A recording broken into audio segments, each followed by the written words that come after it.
We are recording. Let's start streaming.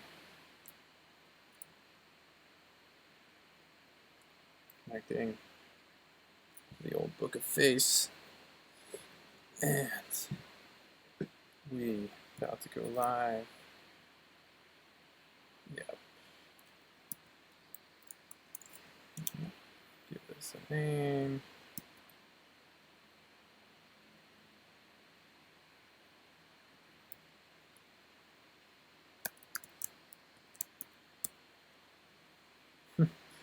Modern Day DIY Artistry Crash Course, or the Art Crash of 2020.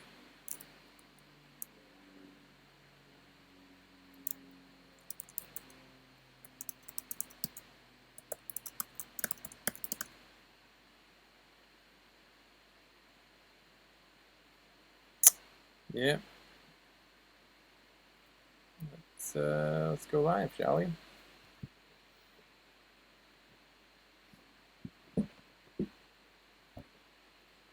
So,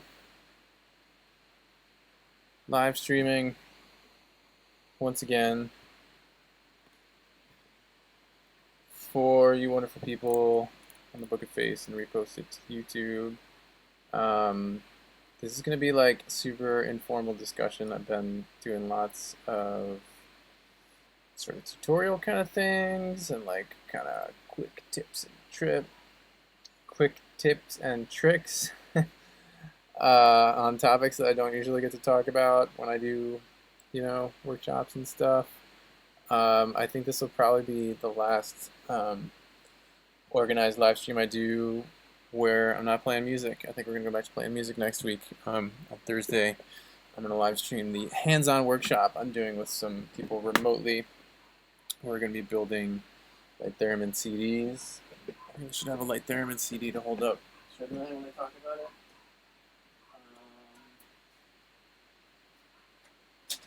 Apparently I don't have one within arm's reach unless it's in the backpack. But, yeah, I would like to make this more of an interactive discussion. I'm inspired by some other live streams I've seen from other artists that were much more conversational and impersonal. And there's Mark. What cool stuff am I working on today? Well, Mark, I'm glad you asked. Today I finally sorted out the Paycheck Protection Program and I think applied for it correctly. I didn't do it correctly. I didn't know what was going on. I didn't even think it applied to me first. Then there's this other loan program that's coming from the U.S. government. I thought that was the one that applied to me. And yeah, turns out the PayPal Protection Program does apply to me despite the fact that I don't have any payroll and I'm the only person that writes paychecks for me, which is kind of weird, writing paychecks for yourself if you've never done it before. But yeah, that was a big chunk of my day, and helping someone very dear to me with a crowdfunding campaign, and planning my birthday party on Friday, which is going to be a combination of a public thing, which I want you all to be at if you can. It'll be super fun. We're going to do the premiere of a new music video that I've been working super hard on. It's premiering on YouTube. 6 p.m. Pacific time on Friday, so sorry for the shameless self-promotion, but I'm really excited about the video, honestly. It was more like creating a short film. I directed it. It's my concept and everything, and I did all the editing and color correction and stuff like that. So yeah, here's the Shut Me Down, and strangely enough, it's called Shut Me Down, perhaps apropos in this time of shutdown. Video premiere on Friday, 6 p.m. EDT. Here's the link. Well, I'm not really calling it a film. But yeah, you might consider it a film. We'll see what you think. But I definitely went cinematic for this video compared to the previous one. It's kind of a reaction to my last music video. So I'm excited about that. I got some questions from my man Mark. Mark is a fantastic, speaking of cinematic, he's a photographer, right? He does great work. taking some fantastic photos of me at live events. So if you don't know Mark Sandstorm, I always want to say Strom, but it's Sandstorm, which is just an amazing name. It's cooler than Moldover, by far, I must say. But to actually answer your questions and make this conversational as I said it would, Mark, yeah, I'm a sole proprietor. I'm self-employed. I have been as such my entire adult life. The last time I earned income from a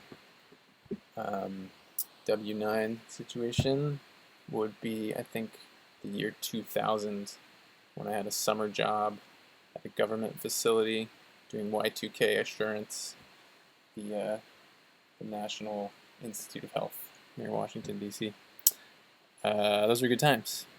You don't use checks to pay yourself from your biz either, so you've been lost on that PPP. So yeah, you guys should know that the Paycheck Protection Program, it's really just to funnel money from the government to businesses to keep them running, and specifically to pay their employees so they don't have to lay off as many people. But if you are self-employed, you are an employee, of yourself, and you're eligible for it. All you need is to have Schedule C, 1040C, from your tax return last year or the year before. That's Schedule C is profit and loss from a business. That's where you do the major calculations as to what your business earns and what its expenses are. And that's all they want to see is that thing. And then they'll give you 2.5, I forget the calculation. It's not that complicated. It's way easier than actually doing taxes, which I don't do by myself. I used to do by myself. I audited. This is just the laying it all on the table. This is like Moldover's life. This is like my therapy session with Mark Sandstorm and anybody else who wants to chat today. Because yeah, it's rough. It's kind of depressing, this whole thing where we stay at home. We can't go out without wearing masks. This weekend I went to a state park. I've been driving north of the city to Marin County, where there's just amazing parks, right there. It's one of the things I love about San Francisco is not only amazing parks in the city, but amazing parks a short drive away. And I've been going out there with my girlfriend and going on hikes once a week with very appropriate social distancing guidelines. We're using trails that not many people are using. We pass, maybe a dozen people in 4 or 5 hours. But for totally legitimate reasons, they're shutting down those parks, and they're probably going to start ticketing people who park where we park if you try to go up there. So anyways, that was just kind of a bummer. Let me catch up on these questions. So Mark is asking about, mailed in my articles of incorporation yesterday for my new LLC, and I have also been a sole proprietor for 15 years. Going LLC? Hell yeah. Good for you. That's awesome. Did they say you're getting the full $1,000 from Paycheck Protection Program? You get you're supposed to calculate your weekly income. So you take your I hope this is interesting for everyone, but yeah, for the Paycheck Protection Program, if you're a sole proprietor, you're self-employed, like I am, if I recall, the calculation was your 2019 net income, so that's income after expenses, but not your adjusted gross income or your AGI. Often AGI is what you're using. I'm pretty sure it was just the net income before adjustments. You divide that by 52, and that gives you your average income for a week, and then you multiply that by 8, I think it was. I can't remember. Anyways, they make it pretty clear. It's basically just based on your income, which kind of makes sense. They're going to keep paying you for 10 weeks, I believe it was, based on what you earned last year in 10 weeks. So that's fair. I like that. So anyways, that's what you're eligible for in the Paycheck Protection Program. And what was confusing to me is that you apply through your bank. And you're eligible to do this with any bank that has loaning abilities. And it's really confusing the way the banks present it too. Because I've never taken out a bank loan, never done a mortgage, never borrowed money from a bank for my business. So the language is really complicated. The way it's presented from the government, but you don't need to have a lending relationship. You do need to have an account at a bank that can do loans. So I'm slightly ashamed to say I use Bank of America, which is like big box bank. Had a good reason for that. It used to be the fact that like you couldn't deposit checks with your mobile device. You had to find an ATM, and I'd be doing tours, and I get paid by check, and I'd have like, you know, like $3,000 in checks in the middle of Illinois or something on the road, and like I just want to deposit these checks. So working with a big box bank was useful for that because it was much easier to find an ATM in some weird place. But yeah, so if you got Bank of America or any other bank that's capable of loaning, you can do it from their website, and it's just confusing, not too confusing. It took me just a couple hours. So anyways, I recommend you do that. It's super annoying to have to go through that stuff. I have, friends who just like aren't quite as aware of all this stuff, or it's confusing, or they're new to like running their own, business, being an artist. That's I'm gonna try and stay like relatively focused on the topic of discussion, which was DIY artistry. I was like, modern DIY artistry. I think the original goal of this live stream was to talk about this kind of stuff. Like, what is it like to like actually, be an artist, to like make your living doing the kind of stuff I do. And I mean, there's all different kinds of artists, right? Like, I work with artists who are like A-listers, and they do tours of like really large venues and like festivals with 100,000 attendees, and single shows at stadiums and stuff. And so that's a level of artistry that you certainly can't put me at. But yeah, I'm more like your let's say like middle class. I don't know about the class system for artists, but yeah, I've rented an apartment in San Francisco for the last 11 years. I was New York City before that, and I was Boston before that. So basically living in the country's most expensive cities, and just being self-employed and climbing up this weird navigating this weird system of making the stuff I want to make, things that are passion projects. I get to hold this up all the time. It's fun. NC1. Something made just because like I wanted this tool for performing with, and it took a lot of hours and a lot of shows testing it, and learning 3D modeling, and working with electronics person and firmware person, and might be a thing that earns money. Could well be a thing that I sell. It's not a good time to sell things right now, but yeah, the surfing the territory between making stuff like that, that's really just like me following my creative passion and making stuff that I can sell as well. It's a fine line. Thank you for asking all these questions, Mark. I just want to say it's great to have you here. You're probably just happy to be on Facebook, and you're like, oh, Mulder was doing a thing. And it's good, because at the beginning of these streams, one can feel so alone, because I am alone. There's no one else in this room. Somebody else doing laundry, though. What is my biggest hurdle when delivering my finished work to clients?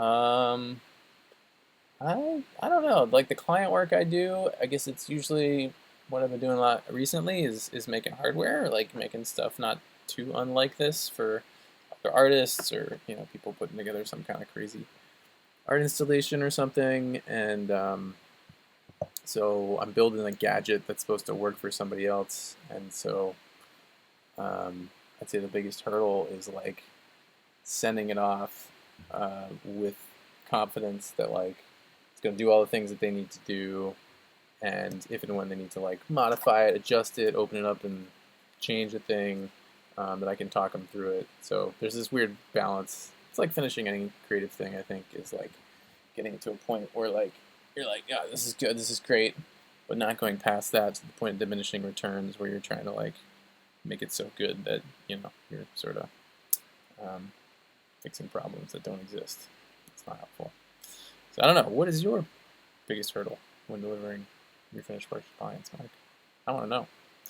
I'll ask more questions of you too. Yeah, how's it going? How's your art going? What are your biggest challenges in this time of mad upheaval and chaos? I'm not having the hardest time. But man, I'm talking to friends who have hard times. I have friends who've lost friends to COVID-19. I have friends good friend whose dad is sick with it in a nursing home on the other side of the country, and has a bunch of health complications, and the people in this nursing home like don't want to take him to the hospital for reasons that are unclear to me, and he's dealing with this like kind of nightmare healthcare situation with his parents, and this is all not to bring you down, it's just to like be real and yeah, and talk about like, I love the idea of like getting on here live streaming and entertaining you or educating you. Those are the themes of this live stream series, but yeah, it's good to keep it real too. Mark's biggest hurdle is being happiest with content. It's his biggest hurdle. Yeah, right? It can always be better. When do you let go? That's always a question. And Mark asks, am I considering a slight or major pivot to keep my business operations running smoothly during and after the quarantine? Yeah, I'm not considering a major pivot. Um, I've been talking to a lot of like my most trusted mentors. I wouldn't say a lot. Talked to a few of my trusted mentors, and because this is such a like unprecedented situation, at this point in history, it's really hard to predict like what's gonna happen. Like I was really freaking out because I had never seen the stock market do what it did, and I started building a retirement fund not too long ago, and to see the value of that retirement fund plummet as the stock market did was disturbing, to say the least. And I was talking to a friend who was like, "Oh yeah, I got all my money out of the market like just before all that madness. I'm so glad I did." In the back of my mind, I'm like, "Oh, yeah, I wish you'd told me," or I don't know what. And so that sent me on this not wild goose chase. It sent me on this helpful educational mission of like, what do you do? Like, what is good, sound financial advice when your money is wrapped in with the U.S. economy and the world economy? And should you be trying to like time these things, buying and selling? And the general advice is like, no, don't mess with that stuff. So, anyways, that's just one example of like I started freaking out. I thought maybe I should change my approach to that money that I've saved and what I do with it. But now the market and the value of that retirement account is kind of back to where it was a month ago, and it's still in this chaos. But I'm glad I didn't yeah, make a move when its value was so low. So, anyways, as it applies to my business, yeah, I mean, I'm not doing a huge pivot. I'm doing I don't know, I was beginning to plan a tour, and those plans are not happening, or at least they're not progressing, I should say. Keeping in touch with the people and remaining hopeful, but the pivot is just like, let me say, like, I'm really fortunate in that I am a jack of all trades. That's one thing I've kind of embraced with my art, for better or worse. Um, so, like, my girlfriend, for example, is a classical music performer, and that is such a hyper competitive space to be in. Most of the people that do it like do that and only that because that's the only way like you can get by doing it. And that's an industry that's just gone, doesn't exist. There were gigs lined up, those gigs are all gone, and that's like pretty disturbing situation to be in. If I Yeah, and that's me, but only a few months out of the year really, and it depends on the year too. For the last year, like I said, I've been doing all these like contract stuff, making hardware for other artists and exhibits and stuff. And so I'm kind of fortunate that I haven't had to do a big pivot, and I'm fortunate that those contracts haven't disappeared. There is this huge kind of freeze of spending in a lot of the realms I'm normally getting, gigs from. So I'm freaked out like a lot of people, but I'm not pivoting dramatically. I'm not saying like, oh, I need to monetize live streaming, or I need to stop performing and do this other thing. So I'm doing some kind of like modest pivoting, kind of just out of necessity, trying to keep a level head about it. And also anticipating now that like things will go back to closer to normal in the near future. And of course, that's hard to predict, but I feel like nothing will go back to truly normal until there's a vaccine for this virus. That's likely to be like 2 years away. So the next 2 years will be different. But this stay-at-home thing, I mean, because it seems like in this country people are committed to it, they're doing it well, they're doing it right. If you look at graphs, I'm going to share this link, which I think is really helpful. This is good data a friend of mine shared, and this is just like, they'll let you look at this data like linearly and logarithmically, and they explain what that means, and it's all actual data. It's not like massage just to help you visualize it.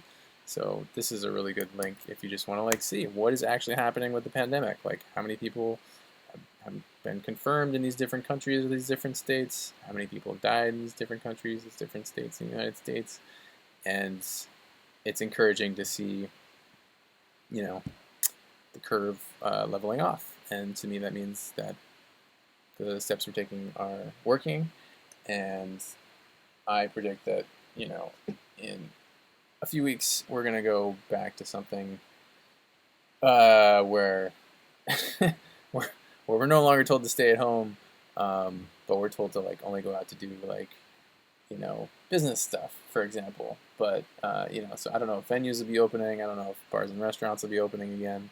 But it'll be moving in that direction, and there will be a new normal, at least until there is a vaccine, where people wear masks and do social distancing. And it's going to be a weird world for a long time, but my hope is that that pushes the economy forward again, and that stimulates all the sources of income for me and my fellow independent artists.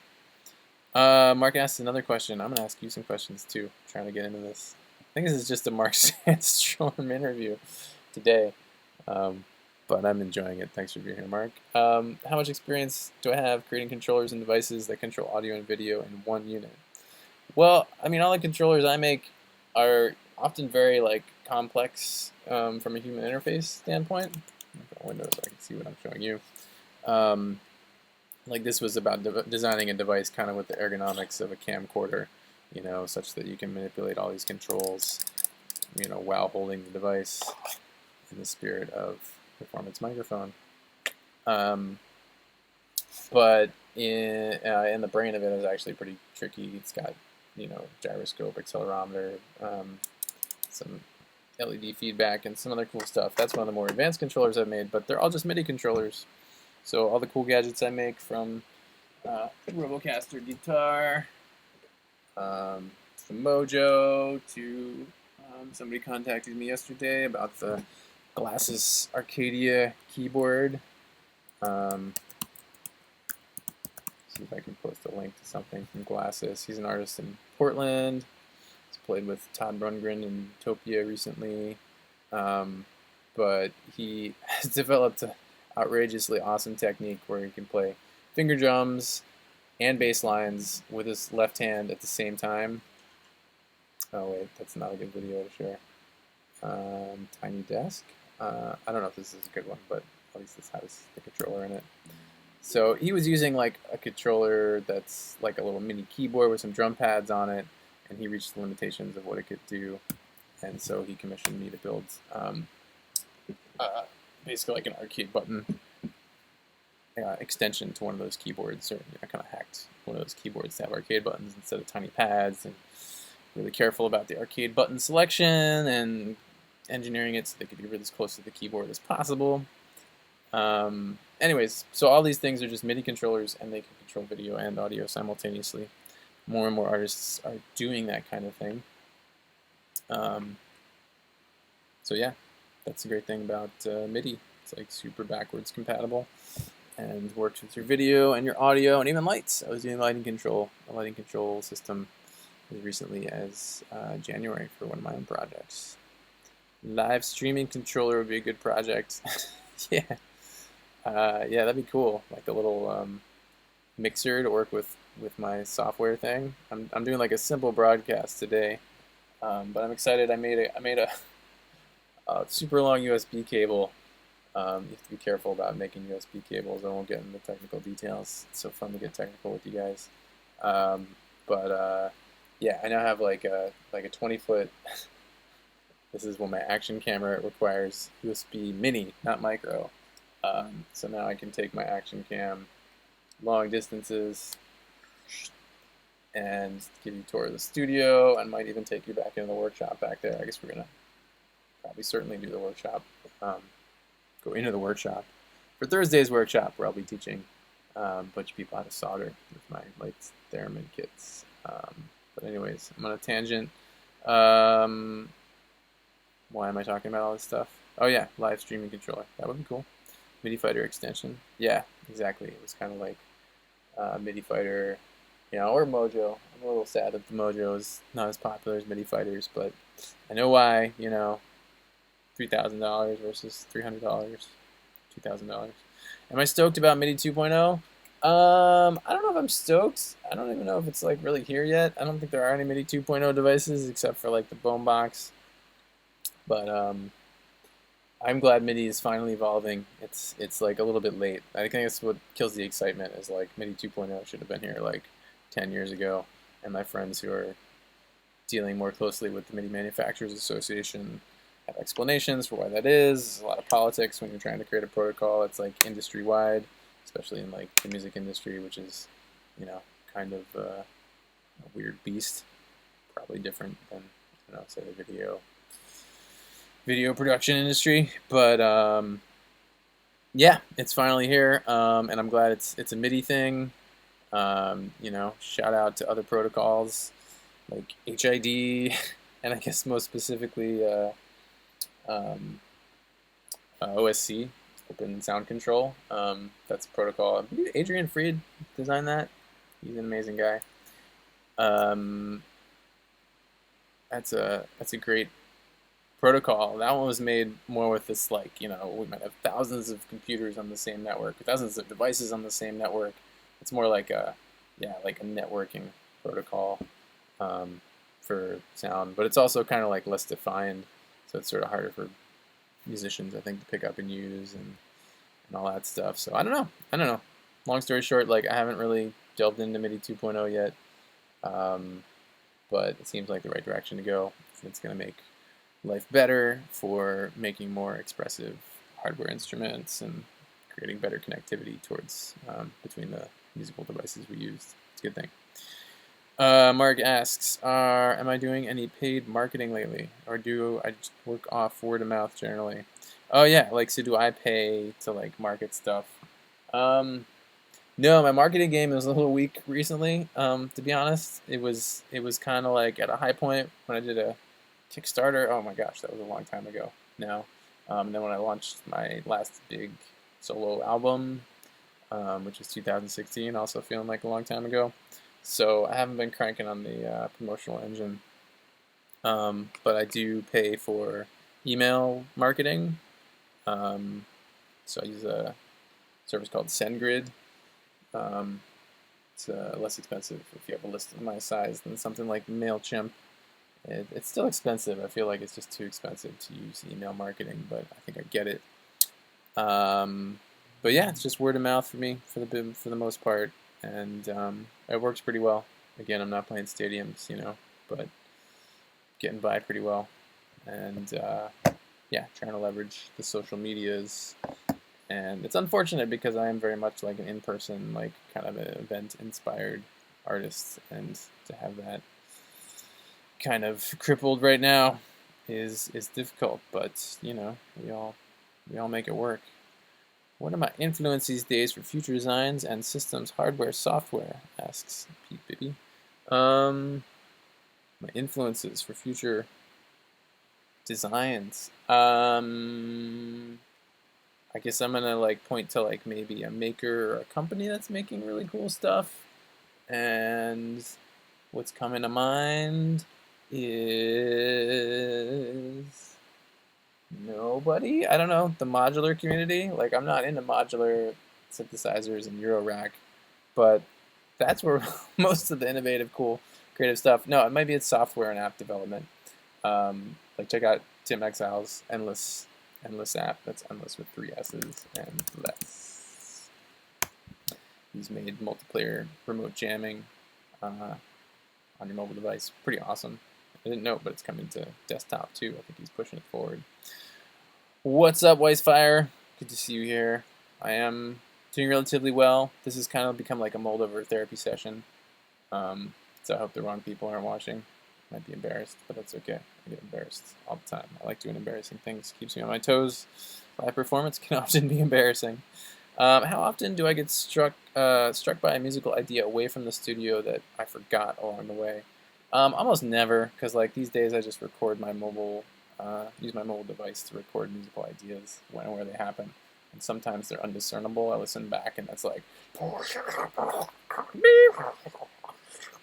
and that noise I was making is the sound of wind or I don't know, something interfering with sound recording. But yeah, having a mobile device wherever I go makes it really easy to capture musical ideas wherevs. And I'm pretty addicted to my mobile device for those kind of reasons. What am I making? I'm a leader. Yeah, I'm the one who could be inspiring y'all. I wish I could talk about it. I just completed some really amazing controllers for an artist in Los Angeles who's going to debut them at Synthplex, which is an event that got canceled right near the beginning of the epidemic. He's going to perform there with them, and he's unable to, and so I can't tell you anything about those instruments. I'm working on new instruments also for an artist, an international artist named Netta.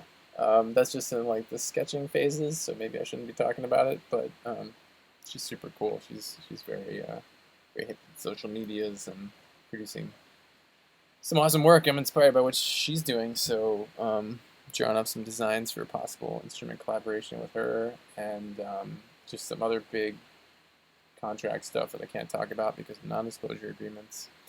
But what can I tell you about? My own things. I can tell you about the MC1 coming soon, microphone controller, featured in that music video that's premiering on Friday, at least a little bit. And some new music releases coming up soon. Nothing as cool as like a brand new album, but some new musical offerings, as well as new playable packaging offerings to go with them. So I'm basically just, my approach during this crisis is try and figure out all the government assistance I can, take help where it's offered, say yes to all the gigs, whatever appears, try and help my friends in any way I can, inspire people, as always. That's what these live streams are intended to do. So basically stay an active member of the creative community, even if my contributions aren't as easy to monetize and the economy's going crazy. But yeah, it's also to like fill up my ammunition of new stuff. So I've been working hard on things not too distant from the music video that I keep plugging that's coming out on Friday. You know, I was trying to explain to somebody like why I make music videos. Because I'm not really a conventional artist, and this video more than any others is conventional in the sense that it's like kind of cinematic. It's a lot of like me performing, but yeah, it's definitely not like a commercial for anything. It's not going to sell albums, but really I do it because I love making art, and this is one of the things I've been wrestling with. I tend to wrestle with when there's like economic challenge.